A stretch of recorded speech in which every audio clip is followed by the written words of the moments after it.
Alam nyo guys, kahit wala akong pera, pag talagang mag New Year, talagang ako'y nabili ng ginagawa kong salad. Ayan, kahit kaunti lang. Ayan, magawa ako ng salad to guys. So, ayan, from Philippine talaga siya, fruit cocktail. Yan ay fruit cocktail. At itong isa'y ganun din, guys, so today. Yan. At hindi nawawala talaga ang cheese. Yan lang naman ang gusto ko talaga pag yung pag mag New Year, yung meron kang kaunting minatamis. Ayan, ayos na yan para sa akin. Mga ako na yan, 10 araw na yan kainin. Tagal.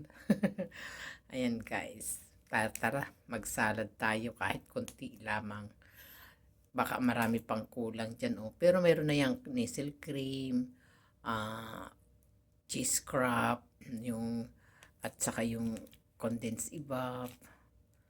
Hindi pala. Kondensada pala, hindi pala ibab. Ayan guys, yan lang naman ang gagawin ko ngayong New Year na to. Magsasalad ako.